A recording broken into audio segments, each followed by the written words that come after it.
Nalalapit na nga daw ang pagtatapos ng contract ni Cliff Hodge sa Meralco ngayong taon at plano na nga daw niya mag-explore ng ibang koponan para mag-champion. Kaya nga nagsalita na nga daw itong si Al Francis Chua para sa posibleng kontrata niya nga raw sa Ginebra.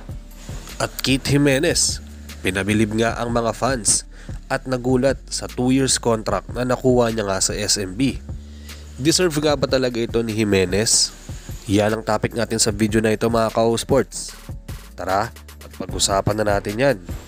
Gumawa na naman nga ng record ang YouTube sensation na si Keith Jimenez dahil first time nga sa PBA na nakakuha ng contract at nasa dulo na pick.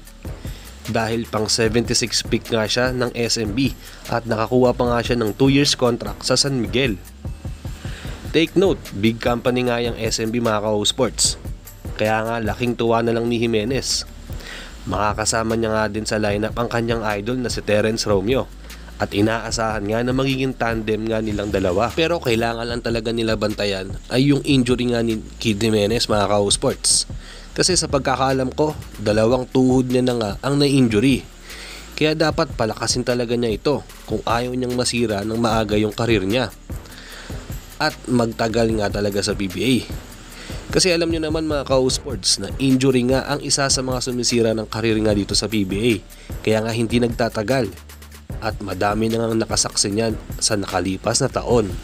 Nag-a-average nga dati sa MPBL itong si Keith Jimenez ng 7.1 points, 5.3 rebounds per game at 3.7 assists sa stint niya dito sa MPBL. Nakilala nga din siya ng first ever na nakagawa dati ng quadruple-double na stats dati sa MPBL. Kaya nga mas naging matunog ang kanyang pangalan sa larangan ng basketball. Kaya nga inaasahan nga rin na magiging all-around player nga itong si Jimenez. At ganun nga kataas ang nakikitang potential sa kanya ng SMB. Kaya naman pinapirma nga siya ng 2 taon. Siguro preparation na nga din para nga sa pag-rebuild nila ng team dahil tumatanda na nga itong sina Chris Ross at Marshall Lassiter. Kaya ito nga yung right time para mag-trade na sila ng mga bagong players at pasahan na nila ng trono. Kasi si Jimenez mga ka-sports, kaya niya nga din talagang magpa-impress at isa nga din siya sa hinangaan ng practice game ng San Miguel. Kaya nga isa siya sa nakakuha ng kontrata sa kanila. Nag-stand out nga siya at hindi nga daw nila in-expect na madaming magagawa daw pa lang itong si Keith Jimenez sa kanila. Good luck Keith Jimenez sa 2 years contract na nakuha mo nga para sa SMB. Sana nga magtagal ka sa PBA. Last 2012 pa nga na draft si Cliff Hodge ng Meralco Bolts at 4 overall pick nga siya that year. Kasabayan niya nga sa draft pick sina Junmar Fajardo, Calvin Abueva, Alex Malyari at Chris Ellis. Sila lang ang mga kilalang mga kabats niya noon. Lahat nga na nabanggit ko ay nag-champion na mga ka-sports at si Hodge na nga lang ang hindi nakaka-champion sa kanila. Kaya naman pagkatapos nga daw ng contract na sa Meralco this year, ayon sa isang source, gusto daw niya mag-explore muna at open naman daw siya sumubok ng offer ng ibang team sa PBA. Kasi 35 years old na daw si Hodge at gusto na daw niya maka-experience ng championship bago man lang daw siya magretiro. Kasi sa malamang, ilang years na lang itatagal niyan sa liga. Kaya habang malakas pa siya at nandoon pa nga din yung pagiging hustle player niya at energy, ay makakuha man lang daw siya ng championship.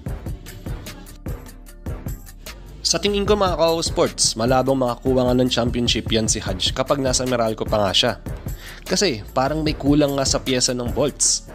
Tapos napapabalita nga din na magkakaroon na naman ng shuffle ng coaching staff. So, panibagong adjustment na naman nga yan kay Hodge. At baka matagalan na naman para makuha nga yung new system ng coach nila. Kilala pa naman na role player si Cliff at hindi nga scorer. So, hindi niya nga kanya basta-basta mabubuhat ang team niya. Tulad nga ng sabi ko, need nga niya ng isang scorer na legit at aasahan niya at aalalain niya ito bilang hustle player ng team.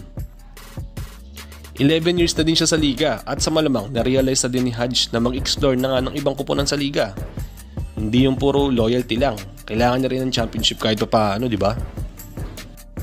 At ang isa sa tingin ko na maaaring lipatan nga niyan ni Hodge ay walang iba kung hindi ang SMC Company.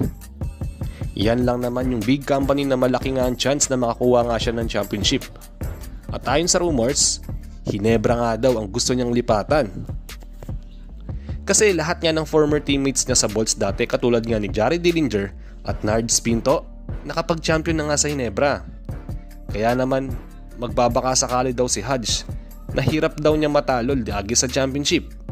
At baka dito matupad na nga ang pangarap niyang mag-champion. May kasabihan nga ang karamihan, if you can't beat the team, join them. Kaya naman dahil doon mga ka-sports, may nakahandang kontrata na nga daw itong si Al Francis Chua para nga kay Cliff Hodge. Kung sakasakaling mapili niya or dito nga siyang maisipang maglaro sa Barangay Ginebra. Dahil open naman daw kasi talaga sila para nga at least sa mga new players. Tapos nasa injury list pa nga itong si Jeremiah Gray. Nililinaw ko lang, ito ay ayon sa rumors lang mga ka-sports. Malaking addition nga talaga sa kanila si Hodge kung sakasakaling maisipang sa kanila na nga talaga pumirma ng bagong kontrata. Pero sa malamang, madami na naman niyang aalman ng mga fans kung sakaling matuloy nga ang pagpirma niya sa Barangay Ginebra. Dahil kilalang player na naman nga ang malilipat sa kanilang kupunan. Knowing na hustle player nga yan si Cliff Hodge.